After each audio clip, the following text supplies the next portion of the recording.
someone is diagnosed with cancer tomorrow, what are some of the key messages you'd want them to hear? I mean, the first thing, without exception always, is the belief and the hope that you can survive. Sam, thank you so much for being here. So your book is all about the Ayurvedic approach to healing cancer. It was so much more than that. It was something that I think every single person should read to understand the deeper connections that they can have to their body. What are the foods that people should be eating as part of an anti-cancer diet? Green tea or matcha. We know in lab tests you can put a breast cancer cell, you can drop a matcha molecule onto it, you will literally see the breast cancer cell destruct. Oh my God. Yeah. What do you think are the main contributors to the increase in cancer at the moment? It's very clear to see why we are getting iller, not just in terms of cancer, but heart disease, Alzheimer's, because we're living in a world that makes it very easy to be sick. Ayurveda has these two parallel treatments where one is, yes, to destroy cancer cells. You have to destroy it because it's growing. But the more powerful avenue is to actually re-intellectualize, re-educate the cancer cell. I'm Radhi and on my podcast, A Really Good Cry, we embrace the real, the messy, and the beautiful, providing a space for raw, unfiltered conversations that celebrate vulnerability and allow you to tune in to learn, connect, and find comfort together.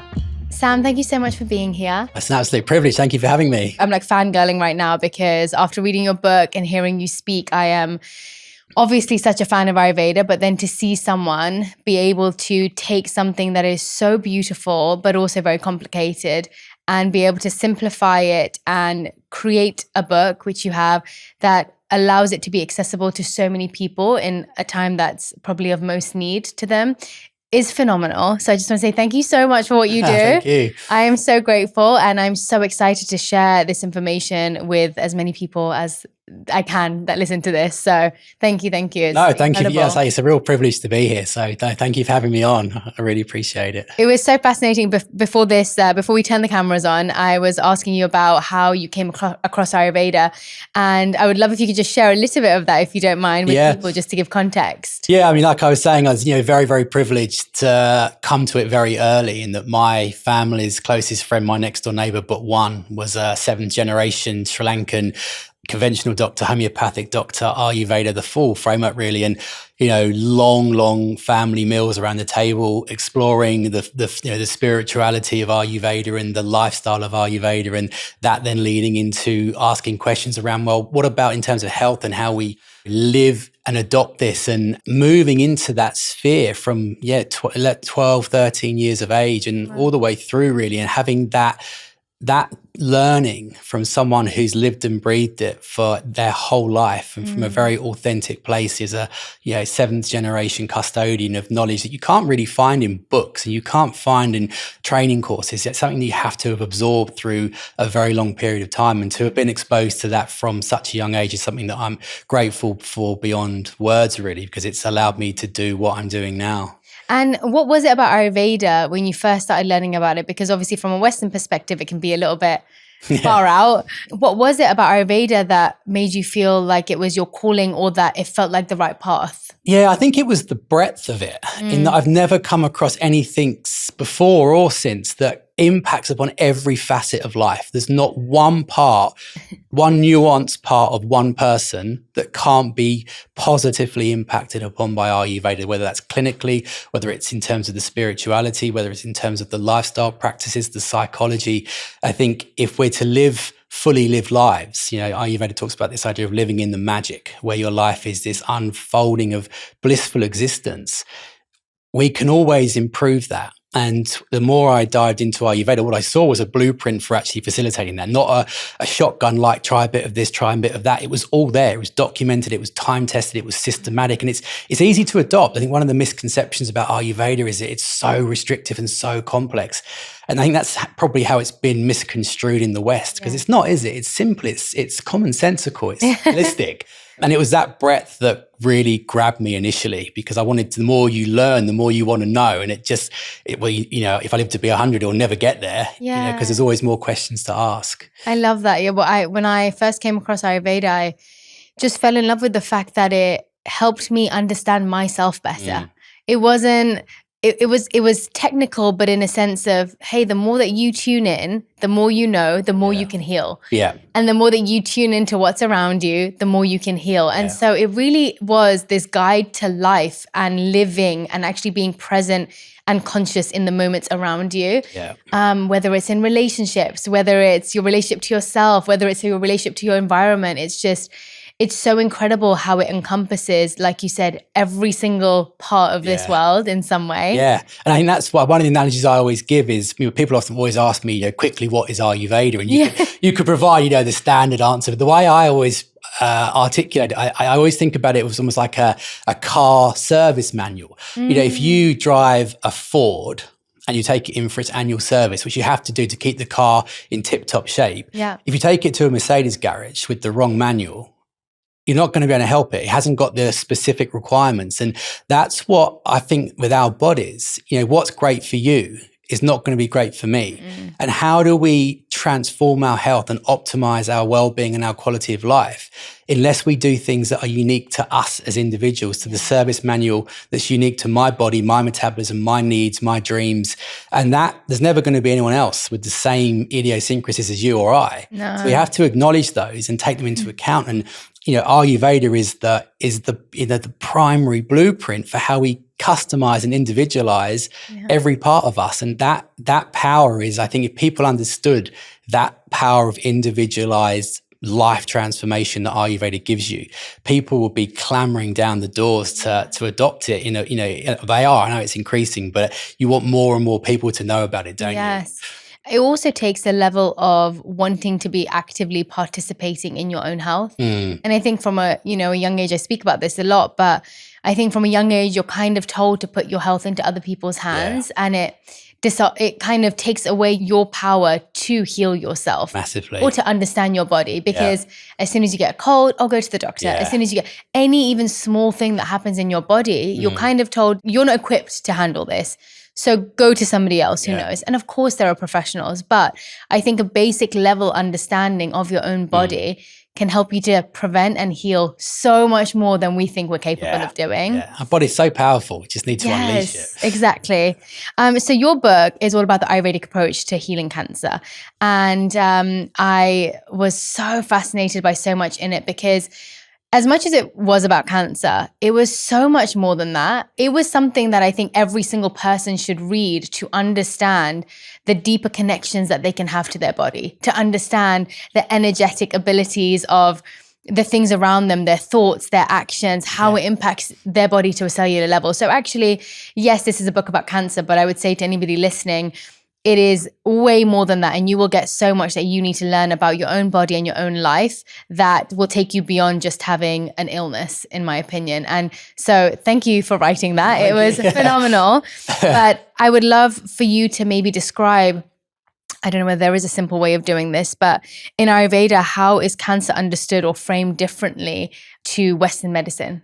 I mean, there's a lot of similarities, but I think the difference is it's the beautiful holistic understanding of cancer, in that rather than being something that's to be identified, aggressively destroyed, like this warfare, it views it through a different lens. And it's something called Amkara, which is it's one of the most beautiful concepts in Ayurveda, which is Amkara is kind of like cellular intelligence, where what makes an eye cell work as an eye cell and not a liver cell, and what makes an apple seed only make an apple and not a cucumber. It sounds silly, but everything organic has to reproduce itself. And in Ayurveda, the cancer journey develops when a cell loses its Amkara. And that could be because we've been exposed to carcinogens, or it could be stress, or it could be a genetic predisposition. But when you get a healthy cell, every cell in the body, every healthy cell in the body has an Amkaric message, which is, I need to die after a certain period of time to preserve the health of the host. Every cell's sole objective is to keep the body healthy. But when a cell becomes pre-malignant and then fully malignant, it loses that Amkara. So rather than viewing itself to serve the body, it views itself as a renegade. It's working in complete isolation, and it'll get to a point where, because it's working in isolation, it doesn't see itself as working as part of the body anymore. It kind of sees that the body hasn't got its back. It's isolated, it's scared, it's working as a renegade. So the only kind of way it can ensure its own survival is to do one thing, which is to replicate. And it's at that point the cancer journey begins. And what's interesting is lots of Western doctors like Dean Ornish, Zach Bush, very high profile, public figures in health talk about this idea of a cancer cell being a lost, confused, isolated cell. And Ayurveda has these two parallel treatments where one is, yes, to destroy cancer cells. You have to destroy it because it's growing, it's proliferating. Right. But the more powerful avenue, whilst you're doing that, is to actually re-intellectualize, re-educate the cancer cell that what you're doing is wrong. And if we can reawaken Amkara, you can reprogram that cellular behavior so a cancer cell can morph back into a normal cell. And what I love about that is that if we were having this conversation 5 years ago, there would be people, coming out of the rafters saying, well, that's absolute rubbish. Yeah. A cancer cell can't become a healthy cell. Right. That's just Eastern esoteric rubbish. Whereas in the last few years, there's been numerous clinical trials that have now proven that a cancer cell can revert back to normal cell behavior, which is what it's Amkara. It's a clinical replicated model of Amkara. So I love the idea that Ayurveda doesn't just view this slash, burn, cut, inner warfare, destruction. Yes. It's about this just holistic re-intellectualizing of a cancer cell to behave normally, to come back into line, to preserve the health of the body, whilst at the same time using treatments that will help to destroy the established cancer cells. But it's much more holistic. It's less violent in terms of the connotations and the language. And I think the West needs that. I think because it's whatever way you cut it, a cancer cell is still part of your body, still part of you. We have to remove it. But do we want that warfare raging in us? Because generally speaking, most things that come about through violence probably aren't going to be good. No. And that includes this. So when Ayurveda talks about cancer, it talks about it as these two avenues of, yes, we have to destroy it, but we have to do it in a holistic, intuitive way rather than this very aggressive way. Yeah, that's so beautiful. And why do you think, if you think about over the last few years or even the last 10 years, from my understanding, the statistics show that the amount of the cancer that's occurring in people, it's like 1 in 2 people rather than 1 in 3 or 1 in 4. What do you think are the main contributors to the increase in cancer at the moment?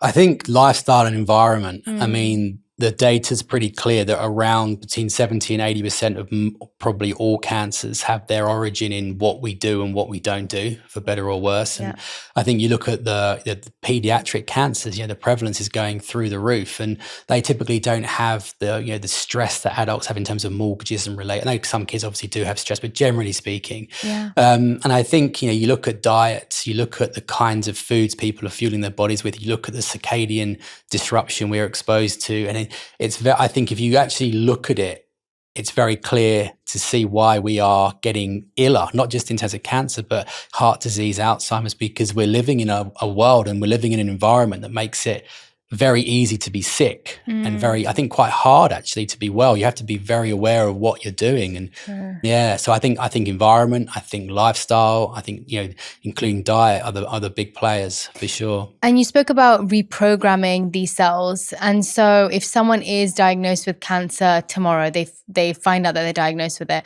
what are some of the key things you'd want them to know from the beginning? If they don't get time to read your book, what are some of the key messages you'd want them to hear? I mean, the first thing, without exception always, is the belief and the hope that you can survive. And I think, my passion in academic cancer research is something called ECAPS, ECAP, which is the clinical term for exceptional cancer patients. These are the individuals with a terminal prognosis. They're usually given less than 12 months to live. I hate the word terminal, but for want of an alternative, given less than 12 months to live, they don't typically have conventional treatment because the risks outweigh any rewards. Yes. And they have that ability to look their oncologist in the eye and say, I respect your opinions and I respect you and I respect your statistics, but I choose my own reality. And that reality is that in 10 years, I'm going to be here fit and well, and this is how I'm going to do it. Right. And I've, had the privilege of working with hundreds and hundreds of these ECAPs over the years. And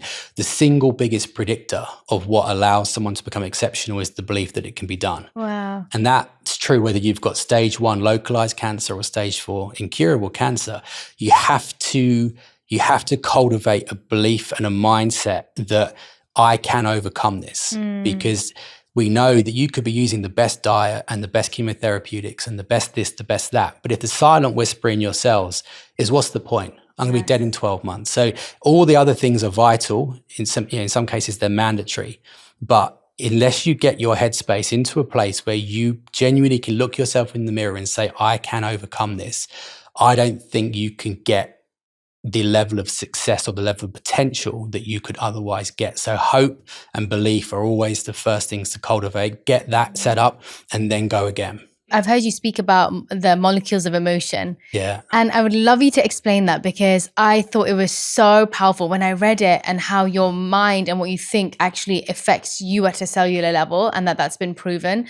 I would love for you to expand on that. It's the biggest thing. I think it's everything. Yeah. And the beauty of this is that, whether you're any illness, any issue, anything you're managing that you don't want, this relates to, because the molecules of emotion relate to these neuropeptides, which were discovered, they've been known about for a very long time. They're literally molecules of emotion. So, if you're happy, if you're sad, if you're depressed or empowered, you actually can track these molecules, these peptides that are being secreted in response to your emotions. And it used to be thought that only your brain could secrete these molecules, only the brain could be conscious and create emotions. And then very famous Dr. Candace Pert, sent a bombshell, shockwaves around the scientific community when she discovered that every cell in the body is capable of secreting these peptides, which is exactly the same as saying that every cell can secrete emotions, can experience emotions and secrete them. And the implications of that, if we've got 30, 40 trillion cells in the body and everyone is secreting a little molecule of emotion, that is going to profoundly alter the workings of the body in a way that I don't think anything else can. There's very few things that work on every single cell. So when we think about, in the context of cancer or any health issue, if we are experiencing thoughts of helplessness, hopelessness, disempowerment, fear, lack of agency, that affects our quality of life cognitively. But every cell in the body is secreting these little molecules of emotion saying, I'm helpless, I'm hopeless, I'm fearful, what's the point? So just when you need your cells to be absolutely in tip-top health, the life's being sucked out of them by these emotional responses. And frustratingly, it's the immune system that's most susceptible to this. Wow. So we know we track in the blood work that if you have someone who is experiencing not negative emotions, but undesirable emotions, that you can correlate that with a decline in immune function, which in the context of all illness, particularly cancer, you have to have that immune system firing on all cylinders. Wow. But the converse is true, is that if you can take someone on a journey, again, which is why hope and belief is so integral, where they move from helplessness and hopelessness and disempowerment into, a devil may care, I've got this, I can, I will, where they cultivating a genuine belief that I don't care what you put in front of me, I can overcome this. Yes. Every cell in the body secretes these peptides that say, we've got this, we can do this. And then what happens? Immune function increases, your liver function, blood work, the whole body moves from a place of dysfunction to optimal functionality. And it's not done by anything other than the mindset you cultivate. And that's true of any arena of life. Whether it's a career, a relationship, a health crisis, you want your cells and your organs working with you, not against you. And that every emotion, belief, thought, attitude that you have will be experienced in the body. Not possibly, maybe, sometimes. It has to be. There's no choice. But we can impact upon these cells by regulating what we do up here. And they're learned skills. Cancer patients can learn these tools for creating hope and empowerment. So the molecules of emotion, the neuropeptides, it's mind-body medicine that you can track in blood. And it changes everything. And it has to be mobilized. That is amazing. And I was saying to you before that my grandma has bone marrow cancer at the moment. And she actually got diagnosed a couple of years ago with Hodgkin's lymphoma. And when she got diagnosed with that a couple of years ago, the doctors were not very hopeful. And also they told her she should do chemo. So she started chemo. They wanted her to do it for a certain amount of time. And honestly, my grandma is everything you're saying, my grandma is. She was like, cancer? No problem. I've got this. Yeah. So God's got me. I'm fine. To the point where everyone was shocked at her. Everyone was crying around her. My mum was crying. My uncles were crying. Everyone was upset. And they came back from the doctors and they said, she's fine. And everyone was like, did she understand what's happened? Oh, wow. And she was like, oh yeah, so let's just, if the doctors have said to do chemo, let's do chemo. And she spends already 90% of her time in prayer. But during that time, you would hear her, and she doesn't speak much English, but she would say to God, like, oh, my body's fine. I'm going to be fine. Just help me and guide me in whichever way it's supposed to be. And everything was from a positive mindset, not, why is this happening to me? Yeah. This is awful. This is horrible. And then she was meant to have, I can't remember how much of chemo she was meant to have. Let's say 6 months. I'm just giving a number because I can't remember. Within 4 months, they said that she seems like she's in remission and she doesn't need the rest of her treatment. So they actually stopped treating her after that. Okay, that's awesome. And she thrived for like 2 years after that. And she was phenomenal. And everyone thought at that time that it probably wasn't even going to be a month or 2. And another cancer's come back for her, but she's 91 now. And, you know, even then her body is failing her to some degree, but she still is in this belief that her body is doing exactly what it's supposed to and it's going to help her in whichever way it can. Yeah. And it's just, that's incredible to see. But even when I reflect in my life, I used to go through when I was younger saying, oh, I've got such a bad immune system and I just keep getting ill and da-da-da. And I say that out loud so much. And over the last, I say 8-9 years since I started learning about Ayurveda, every time someone would say, don't do this, you're going to get sick. I was like, my body's fine. Actually, my immune system's incredible. Yeah. Actually, I, touch wood, haven't been ill for a really long time. And I'm always like, oh, maybe I'll get evil eye for that. But at the same time, and honestly, every time someone's like, oh, have you getting a cold? I said, no, I just need to have a little bit of turmeric or I need to have a bit of this. I never say, oh, I'm feeling really sick or, oh, I've had this for so long. I'm like, no, I'm good. I'm good. Have you got COVID? No, I'm good. Yeah. I'm going to be fine in a couple of days. And honestly, I would say after reading your book, I was like, oh yeah, that change in narrative, not only vocally, but in my mind of believing that I would say to my body, no, you can do this. This is whether it's in a workout, whether it's emotionally when I'm going through something difficult, whether it's when I found out my grandma had cancer, whether it's when I'm feeling unwell, I'm like, no, you are fine because you're looking after you're looking after your grandma. Yeah. So you are not getting sick right now.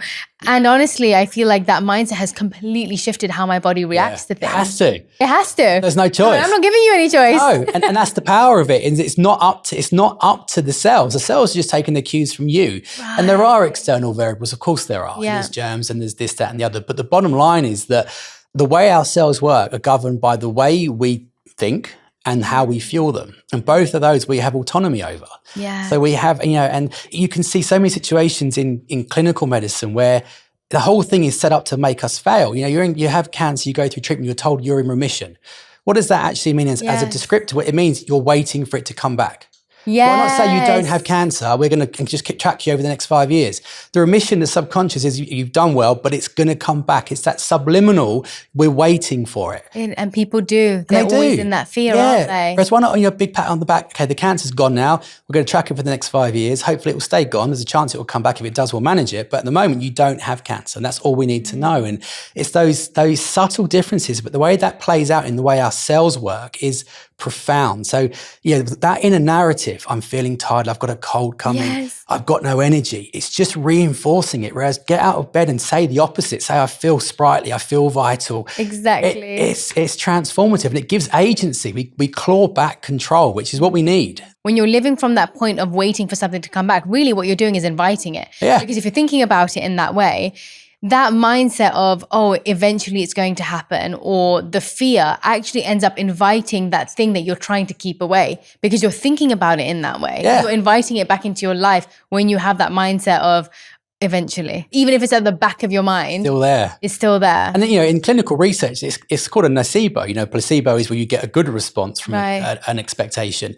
A nocebo where you get a negative response. Oh, it's just as powerful. So this is a documented fact in clinical research, and that there's studies done where if you have 100 patients and they're all about to have the same chemotherapy, and you tell half of them that they're going to get pretty significant vomiting and nausea, and you tell the other half that this chemotherapy doesn't have any side effects, the group that are told they're going to get nausea and vomiting get symptoms before the chemotherapy is administered. Whoa. So about 30% actually vomit before they are hooked up to the IV, just because their brain's telling them. So we have this phenomenal power to shape outcomes through creating a positive expectation.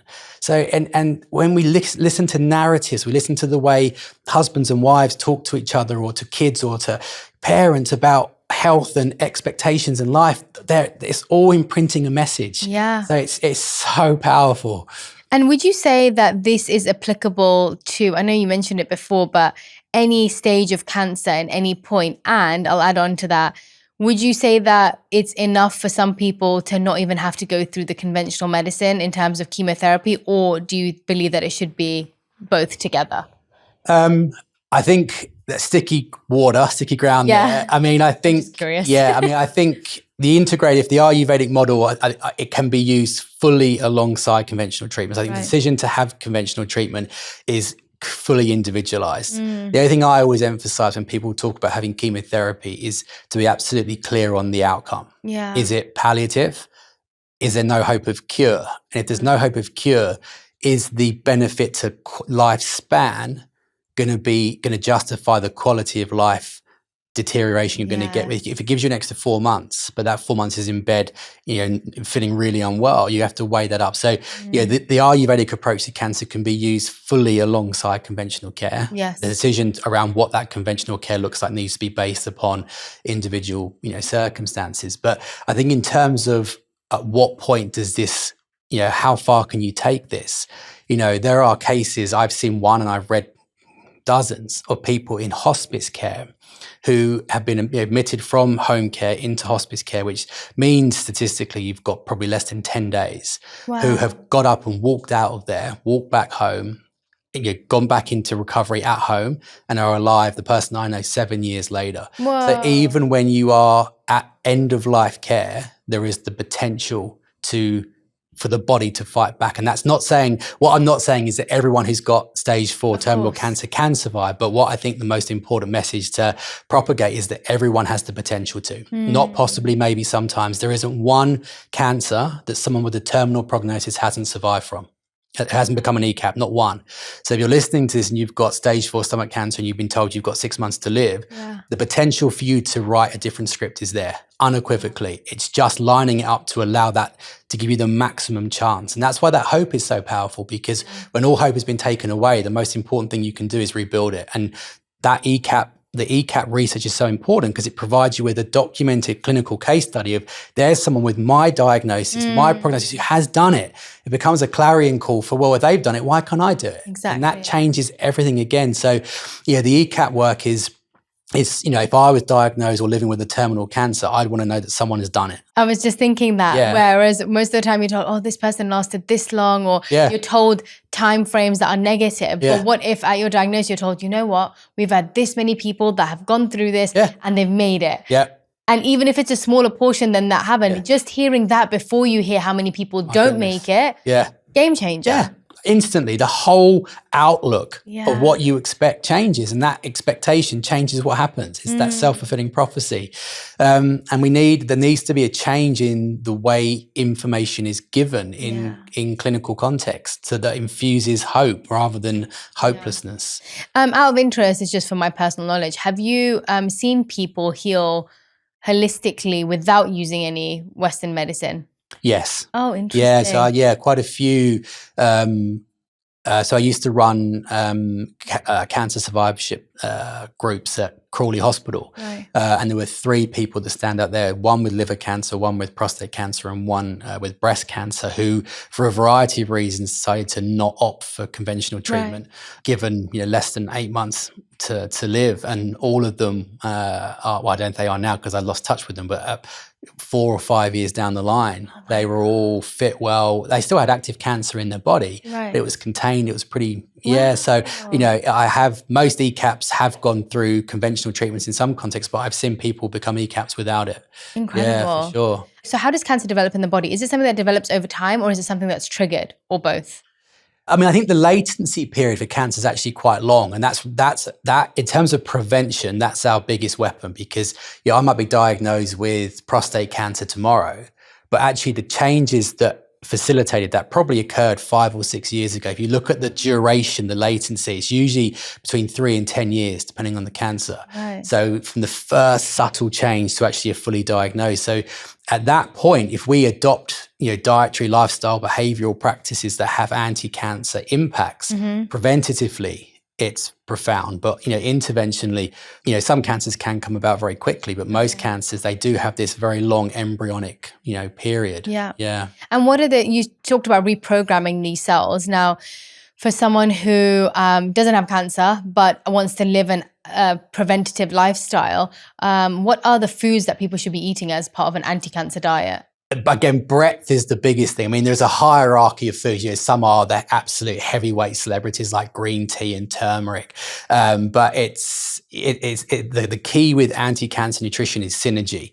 In that if you're having every day a selection of foods that have an anti-cancer action, so you eat 10 foods, you get the clinical gain of each of those 10 foods. But by combining them, you get a gain that you can only get when they're mixed together. Wow. But in terms of pound for pound impact, I think we should all be having turmeric in culinary form. I think we should all be using matcha and green tea. I think in terms of pound for pound evidence, a cup of leafy green veg a day gives you, in terms of Alzheimer's, cancer, heart disease, we know that people who have dark green leafy veg every day have got about a 60% less chance of dying over the next 10 years. A big paper in the study in the British Medical Journal. So, it's just about cherry picking certain foods that are quick, easy, that pack a real punch in terms of promoting health and preventing the seeds of lots of diseases. I love that you said turmeric in the culinary form, because I feel like there's so many supplements and stuff like that, which is great. Yeah. But there's so many ways that you can get it into just eating it. Yeah. Or my mum even makes this like turmeric pickle where she gets fresh turmeric and then grates it with like ginger and other things. And every day with our meal, we'll have this fresh turmeric pickle and it's delicious, but also such an easy way to get it in without having in to culinary form. pop another pill. Yeah, because it's easier as well, isn't it? The more culinary based it becomes, I think the more sustainable it is. Exactly. It's going to work better. Yeah. And when it comes to sugar, because I feel like sugar has been the demon for a while now, but I've been hearing more and more about sugar being such a contributor towards cancer. Is sugar a large contributor towards cancer? And if people have cancer, should it be something they're avoiding? Yeah, it's a little bit more complex than that. Okay. But it is, if you're living with cancer, you need your glycemic index, you need, to be, your blood sugars to be absolutely bang on, because there's a compound in the body called IGF-1, which stands for insulin-like growth factor, which is exactly what it says on the tin. So it's like a turbo fuel for cells. Cells use it to reproduce, and cancer's developed a super clever way of hijacking that. So it's like, putting a super concentrated fertilizer into a vegetable garden. Right. So IGF-1 levels increase with sugar. So the more sugar you have, the more insulin you get released, and then you get more IGF-1. So if you've got, preventatively, there's something called the surveillance theory, which is we all develop cancerous cells about 3 times a year. We know that. Wow. So if you track you or I, over a year, most of us would get these cells. But most of the time, for most people, they're able to identify that and destroy it before they develop symptomatic tumors. And a big variable that predicts whether we can identify those cells and destroy them or not is how quickly they can grow. And the more IGF-1, the quicker they're going to grow, the more chances they're going to get undetected and actually develop into cancer. So, which is a terrifying fact, because about 40% of the adult population are pre-diabetic and don't know it, over 40 years of age. So people walking around for decades with blood sugar levels that are teetering on diabetic. And obviously the implications of that on things like Alzheimer's and heart disease, but also cancer. So, I think I'm not a massive fan of loads of lab tests and this, that, and the other, but I do think tracking blood sugar levels is a really useful thing. That's so interesting. Yeah, but you're living with cancer, absolutely, sugar needs to be virtually non-existent. Okay. And is that including sugars from natural ways like fruits and stuff? No, they're okay, because the fructose is bound to the fiber. So there's this big debate at the moment around. I know. I love fruit. Leave fruit alone. Let it be. Let it be. It's natural. For me, having a fruit that has a relatively high fructose level, but it's actually having the whole fruit as nature intended. the anti-cancer benefits you're going to get from that fruit outweigh the risks of the fructose that are included within it. Because things like berries, some of the most powerful anti-cancer foods, to not eat those because of the impact upon blood sugar. And you can mitigate it anyway, having it with some fat, having it with some coconut oil, or, it doesn't need to, we can get the best of both worlds here. So don't be told that you shouldn't be eating fruit, whether you're trying to maintain a healthy diet or you're living with cancer. Fruit is, one of nature's most powerful weapons against disease. We need to be using it. So true. If someone is going through chemotherapy, are there like 3 things that you recommend that they make sure they do every day or as part of their routine that they should implement to help with, I guess, the symptoms or the negative effects of chemo? Yeah, the biggest one is move, walk. It used to be back in the day, rest, sleep, stay in bed. Whereas now you look at the evidence, really powerful studies showing that actually if you're having chemotherapy, walking to a point of just before discomfort, so not going for a 10-mile walk, but if you can get out, go to the end of the road and come back, you clear out the toxins more effectively, you sleep better, your immune system. So moving the body is absolutely key. You have to move within the remit of your health. That's key. Sleeping well, really making sure you're getting the good rest periods. And controversially, but I think it's important, is exploring herbs. Because there are some phenomenal studies I talk about in the book where people going through chemotherapy, so cohorts of people, one group having the chemotherapy, the other group having the same chemotherapy, the ones using certain herbs have an increased benefit from the chemotherapy in terms of cancer death, cell death. They have less side effects, less complications, and higher quality of life. So you're getting all of the best bits for less trade-off. And that's not, that has to be off the back of, you need to see, someone who's trained and get it customized and individualized, but to not explore those benefits because they are profound. And there's even research so you actually live longer. There's research in lung cancer patients where those having a herb called astragalus alongside chemotherapy live significantly longer than a matched cohort who weren't having the astragalus. So to not try to mitigate the toxicity of chemotherapy, through things like herbs, I think is madness. What other herbs do you recommend? The most famous one in the context of chemotherapy is astragalus. That's not the same as shatavari, is it? No, it's different. Okay, it's different. That's a good one as well. Ashwagandha is very, very good. That's been shown to prevent neutropenia, so immune cell drop off during chemotherapy. Ginseng. Tulsi, there's triphala is very, very good. So there's lots of herbs, but they definitely need to be done. It needs to be completely transparent. Your consultant needs to know you're using them. But, if I was starting chemotherapy tomorrow, I would 100% want to have explored and have lined up something that's going to increase its impact and reduce its side effects. Sure. And you've said sleep quite a few times during this, and I loved reading, and I found it so fascinating reading about the circadian rhythm and how sleep is such a crucial part of cancer prevention, but also if you have cancer. And I would love if you could go into a little bit more detail about that. Yeah, it's a pillar. Ayurvedically, it's a pillar. In conventional medicine, it's a pillar. If we are not sleeping, we've all seen it, haven't we? You have a bad night's sleep, the next day you're tired and you're cranky, and but the impacts upon our physiology, our immune system resets, our detox pathways are only active in the nighttime. And I think we're seeing a public health time bomb with sleep at the moment. I think our generation, the ones behind us, because we've engineered a world where it is so difficult to maintain proper circadian alignment. People on their phones and tablets and things, after about 8:30 or 9, it's one of the biggest suppressors of melatonin. And the thing with circadian alignment, circadian alignment being where you're living in sync with your 24-hour clock. So there's no gray area.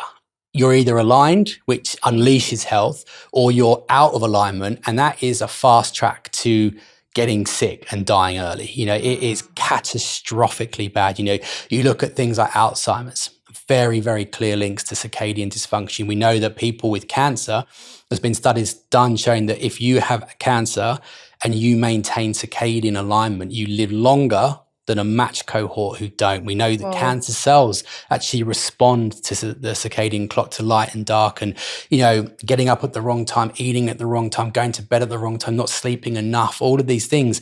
You know, if you go on a long haul flight, we all know what that feels like, but it's less severe, but it's more chronic. You do that for years, decades. Your body, it's like asking, you know, us to live in water. We haven't got the software or the hardware to do it. And we haven't evolved. We haven't got the ability to live in a way where our cells aren't circadian aligned. And, you know, anyone that I would say is listening who's got just poor vitality, poor energy, feel like they're run down, just not vital, the first thing I would say is look at your circadian alignment, your rhythms, your sleep, when you eat, when you get up. Because if you get that lined up properly, usually you just experience just an absolute elevation of health. So it is.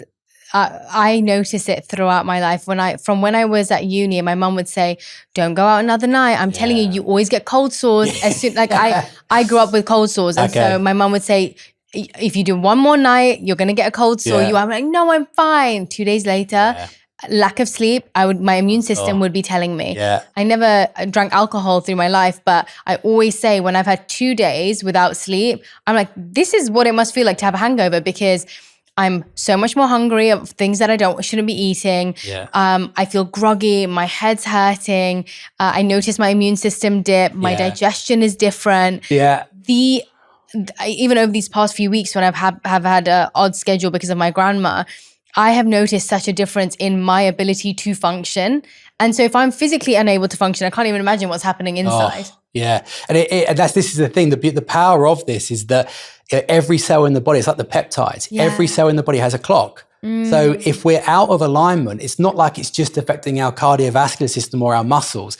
Every cell begins to dip. And you do that across 30 trillion cells, you just feel absolutely ruined. And you do that for, 6 months or a year or 5 years or 10 years, you can see why the risks of this on disease are absolutely, they are truly catastrophic. And on mental health, I have a few friends actually, I'd say a couple that are really struggling with insomnia at the moment, whether it's because of other issues, which are like OCD or things like that. And this sleep is, when I've spoken to them through bouts of not sleeping, I can see such a shift in the way that they're speaking, the way that they're receiving information, the way that they're interacting with people. And I really think, I obviously on a physical body level, but also on a mental level, I think it completely shifts your whole persona. Massively. It changes the way that you interact in the world. Changes you. It changes you. Yeah. So we have to, and there's so much focus on prioritizing diet and sleep, which is fundamental. Exercise and diet and things like that, which is fundamental. But if you're doing those things but you're not sleeping, you're not going to reap the benefits because everything else is going to go out of whack with it. So it has to happen. And what are the best ways to get into, or if someone listening is like, oh God, I'm so out of alignment, what are some of the easiest ways that people can try to get back into alignment? What does that look like? Yeah, so the most important one is when we get up, because everyone talks about melatonin, the sleep hormone, which it is, and we think of it as this nighttime hormone, which it is. But the actual neurological trigger for melatonin kicks in about 14 hours after you wake up. So as soon as you open your eyes and actually regain consciousness, the brain then starts a little stop clock, and then that will take about 14 hours. 14 hours later, the melatonin will start increasing, and about 2 hours later, you're kind of primed for shutting your eyes and going to sleep. So if you're getting up at say 6, 12 hours takes you to about 8, then by 10, you're absolutely hormonally primed to go into really deep, restful sleep. Because if you get up at 10, 14 hours takes you to midnight, 2 hours takes you to 2 in the morning. So actually, those nights where you just cannot get to sleep, it's not your fault. It's because you haven't got the actual hormonal profile to facilitate proper sleep. So going to bed, the right time, getting up at the right time. If you do that, if you do those two things, generally speaking, your melatonin curve will be at a point that will allow you to get really, really good, rejuvenating sleep. And, I know from, clinical work that when you have someone who's had long-term, not even broken sleep, but just suboptimal sleep, and you get them sleeping well for a week, they feel like they are absolutely brand new. I was like, what is this? What is this level of health? I feel like me again. And that you kind of almost want everyone to experience that, because it's so, that level of vitality that comes from good sleep is so profound. Yes. So yeah, get up earlier, go to bed at the right time. The other thing I found fascinating about melatonin was I always thought it was something that, so whenever my husband would travel for work, he would say, can you get me some melatonin? I'd be like, no, it's going to mess up the rest of your sleep. Don't do it. I don't want you to become dependent on it. And I would love to hear your thoughts on that, because when I was listening to something that you were on, was it Dr. John Juliet? Yeah. Yes. And he was speaking about how melatonin can actually be used in a different way for longevity and better health as you get older. So I would love to touch on that. Yeah, I mean, the Pandora's box been opened with melatonin, because like you say, that it's the actual role it plays is every time you study it, it does more and more things. And it is increasingly being called a longevity, molecule or compound, because after the age of about 6, well, depends on the data, but say 60 as an average, melatonin does start dropping quite significantly. And that drop in melatonin impacts upon cardiovascular variables, neurological variables, particularly immune variables. We know, melatonin is an immune modulator. Right. We know it has an effect upon the way serotonin is metabolized for mental health. And there's actually some research looking at why when people get to kind of, not stereotypically, but often they get to their 70s and they lose some of that spark, some of that vitality that you associate with that person when they were younger. Not always, luckily, but sometimes. And what they're saying is because their melatonin's falling off a cliff, they're not able to convert serotonin properly, and they lose that feel-good hormone. It's not as it should be. So the debate around whether we should be microdosing melatonin when we get to 50 is a tricky one, because on the one hand, a part of me feels that actually the body knows what to do. And if melatonin's dropping off after the age of 60, are we doing anything to mitigate that? Right. Are we doing things that, naturally that can help to prevent that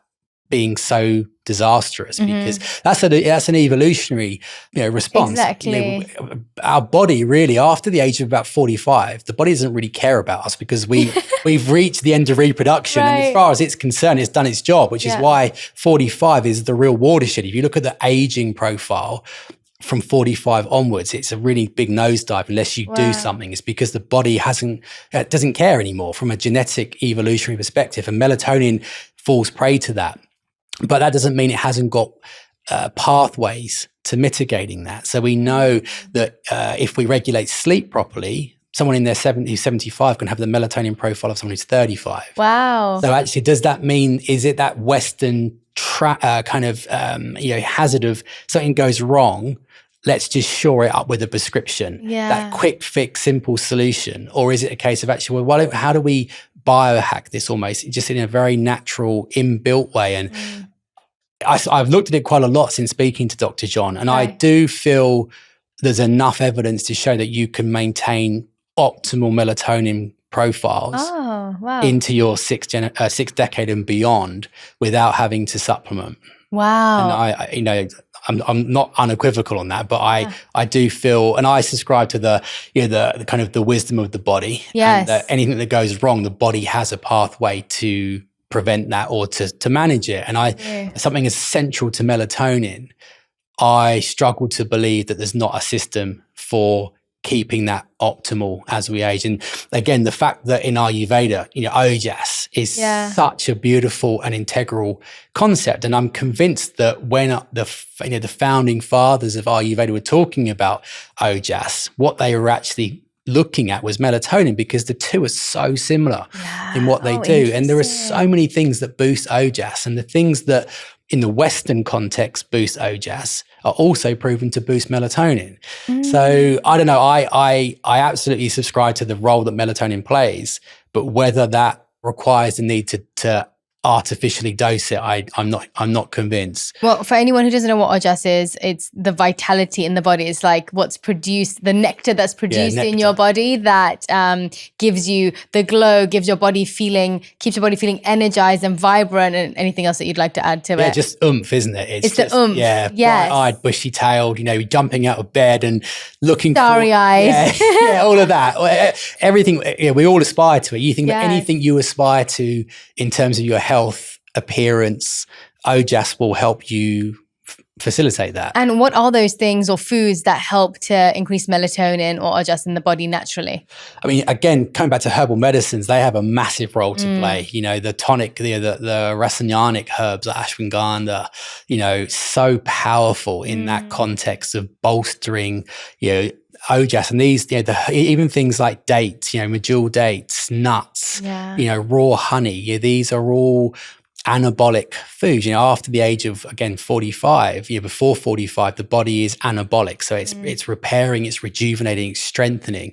Once we get to 40, 45, the catabolic breaking down exceeds the repair, which is what aging is. So one of the reasons Ayurveda advocates using more high ojas, you know, lifestyles and foods and herbs and tonics is to just prevent that catabolic dominance. And again, we know that these foods that we would label Ayurvedically as being high in ojas, we know they're all linked to longevity. So you see this beautiful marriage of, you know, concepts that are 5,000 years old, this label of ojas, which some people can say, well, esoteric and doesn't make sense. But if you look at it through the lens of the Western research, it's saying exactly the same thing. So that's why these tonic foods, I think, need to be an integral part of how we fuel our bodies, particularly as we get older. And do you think that, you know, I mentioned the melatonin, if you start taking something, whether it makes your body lazy towards actually producing it, have you seen any research on that? Yeah, I mean, there's definitely data to show that if you are microdosing, you've got to be bang on with the dose. Because if you go over or you have too much for too long, it actually makes you feel really quite, you know, drowsy and of course, sleepy and not what you want. Yeah, exactly that. So, and that can definitely create dependency. So, you know, if you are microdosing, it needs to be absolutely on point in terms of the dose and not using it indefinitely. That's good to know. I was asking for myself. I've never used it, but whenever friends ask me about it, I'm like, I don't know. I never like adding anything to my body that isn't necessary if my body's producing it anyway. I mean, there is evidence I think there are context, because people who do lots of long haul flights, there is evidence to show that if you're supplementing the week before and the week after, you regain circadian alignment more quickly. So I think if you were, you know, if you're doing that and you know it's scheduled, I think there's probably greater reward than there is risk for using it very commonsensically rather than on a daily basis. Just using it as just a general long-term, you know, remedy. I question that. What would you say if someone asked you, give me 3 foods that I should be eating every single day for cancer prevention to, you know, stop myself from even getting there? What would they be? Olive oil. You said variety, but... Variety. I mean, extra virgin olive oil is absolutely... I know it's not Ayurvedic, but we have to do away with dogma, you know. It's got the taste, you know, we can apply it Ayurvedic. You know, I've done loads of research and, you know, data analyses around extra virgin olive oil, and it is, you know, it officially ranks as the #1 health food in terms of power. You know, Harvard University did a big study looking at, you know, the top 100 foods relevant to disease mechanisms, and extra virgin olive oil came out top. And, you know, the polyphenols that you find in extra virgin olive oil are incredible. It's just unimaginable what they do. You know, we know they induce cell death in cancer cells. We know they starve them of blood vessels. We know they regulate immunity. So, you know, and in longevity, you know, you look at probably one of the most powerful dietary application for longevity. 3 tablespoons of extra virgin olive oil a day should just be mandatory. Yeah, it is off the chart. But the problem with extra virgin olive oil, and this is a digression, you could go into the supermarket and buy organic extra virgin olive oil. I think it's organic, it's pure, it's cold pressed, and you think you're getting the benefits, but it's not as good as useless, but it's kind of as good as useless, because it's the polyphenols and the oleocanthinols in extra virgin olive oil that make them what they do, you know, heart health and anti-cancer. And those polyphenols and oleocanthinols are dependent upon how quickly the oil is pressed as soon as it leaves the tree. So it has to be pressed within 4 hours. Yeah, so if you buy like a boutique olive oil that's 26 quid, It's because they certify and they have independent lab tests to quantify the polyphenol levels.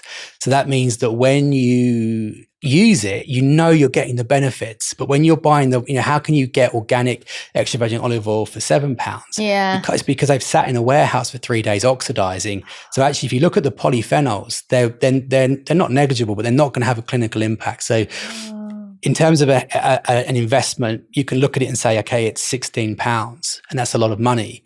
But in terms of gain for cost, there probably aren't many things that you can do that will give back more than that. So skip your coffee, get an olive oil. Skip a coffee. Get good quality olive oil. And do that and just do it. I had someone come on my podcast saying that the one thing I do for my gut, I drink olive oil. I drink it. Yeah. Okay, so how do we know whether we're getting good quality? Is it just by the price point, or what are we looking for on these labels? Yeah, so it has to have, so there's something called the World Olive Oil Association, or it's something along those lines. I want to be part of that. I know, it's cool. And we're actually working with an amazing, so the only way you can quantify it is that so you can make a clinical claim is that it has to be independently. Every harvest has to have, I think it's 10% of the harvest go through an independent panel, and they look at the oleocanthanol and polyphenol level. And as long as the batch they test is above the level, you can make the claim for that harvest. And you can't take it on price point. You can't take it on location. It has to be independently lab tested. And I got so anal about this and so kind of obsessed with this. I actually really started digging into it because I wanted to know that I'm having my 3 tablespoons, but I want to know I'm getting.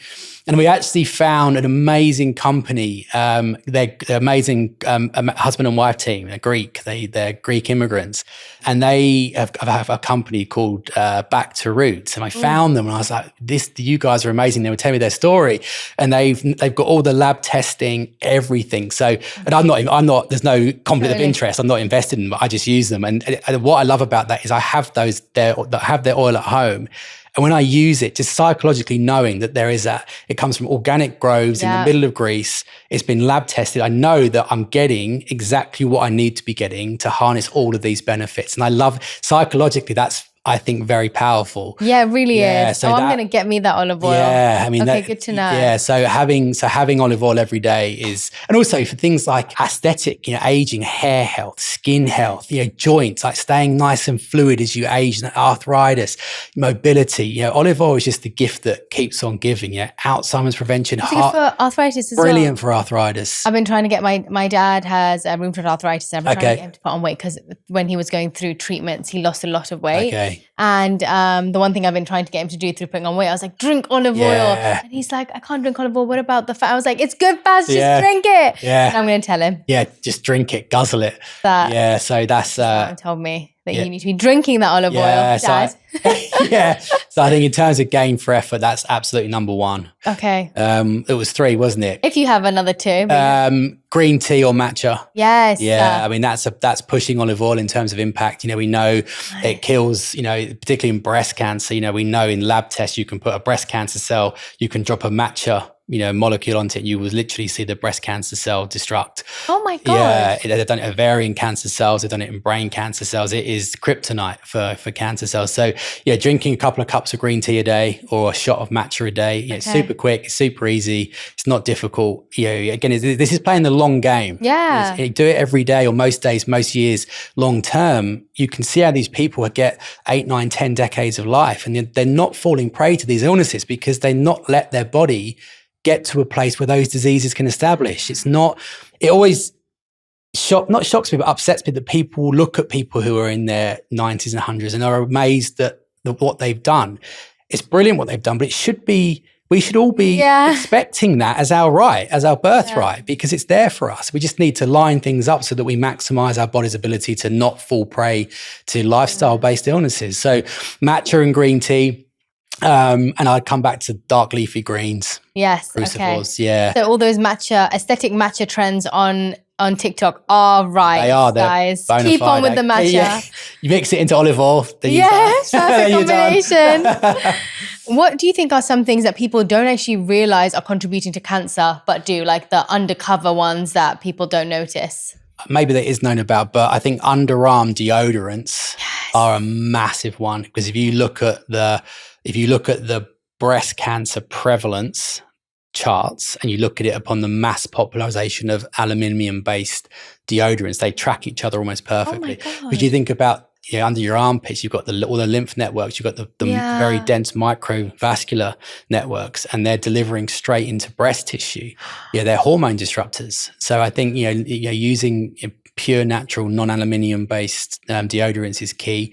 I think, again, poor sleep, not sleeping properly, not exercising, not moving, sitting down. Like today for me has been a shocker because I've been in the car. I know. But you can see how days can go by where you're sat down for 6, 7, 8, 9 hours. Evolutionary, we're not hardwired to do that. So, not moving, but then you could even go further and look at the things like the softer but more powerful variables like relationship quality, feeling connection, feeling like you're part of a tribe, that someone's got your back.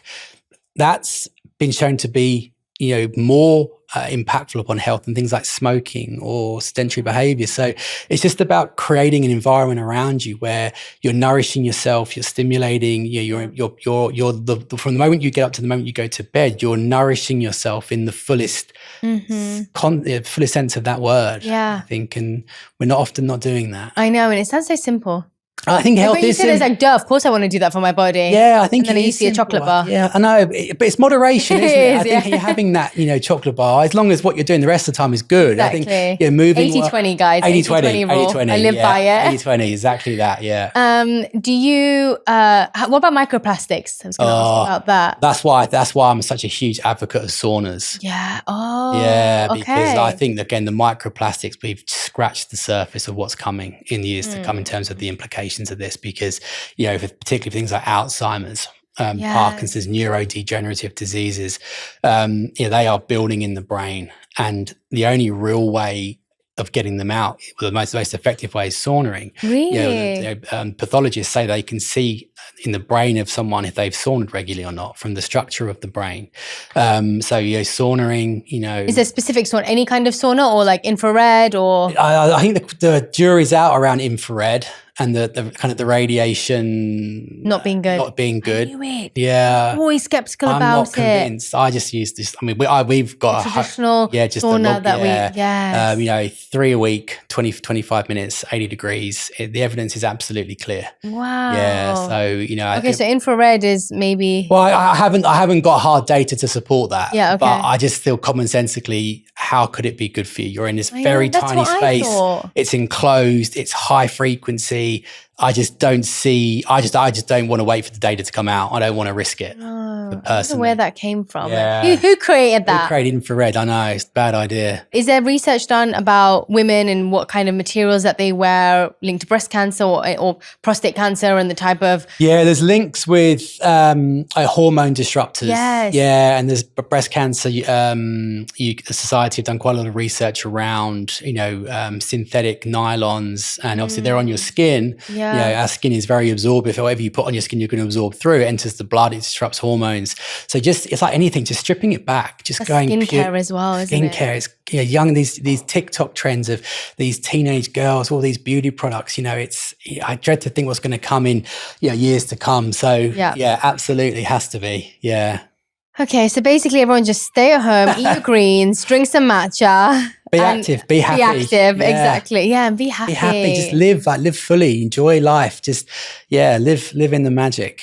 For people who are listening that are supporting a loved one through cancer, is there anything that you've seen that you would want them to know or do differently that you've seen people kind of make mistakes of? Just explore more, just like open up the perspective and look beyond just the conventional care can be life-saving, but don't, if you put the ability of someone to thrive and survive in the hands of someone else, you've lost all control. Because if you put the person at the center and say, I'm going to take the best of conventional care, but I'm going to do so much else as well. Yeah. You just bring that empowerment, that autonomy back in. So just expand the net, look further, explore more, hope more, believe more, and then put everything in place to maximize the ability of that to actually reach fruition. I guess it's like live less out of fear and protection and live more out of hope and belief, positivity, and a positive expectancy around there's more. Yeah, believe there's more. There is more. That's so true. Oh my gosh, thank you so much. No, thank you for having me. I'm so grateful You have been absolutely phenomenal. And please, everybody, go and check out the book. It is available everywhere, I imagine. Is there anything else you'd like to share with people where they can find you? We're on Instagram, which is Dr. Sam Watts. Got a website, obviously. So yeah, check us out. Thank you so much. And I can't wait you. to see all the incredible things that you do in the future, even though you've done so many amazing things already. Thank you for having me. Thanks.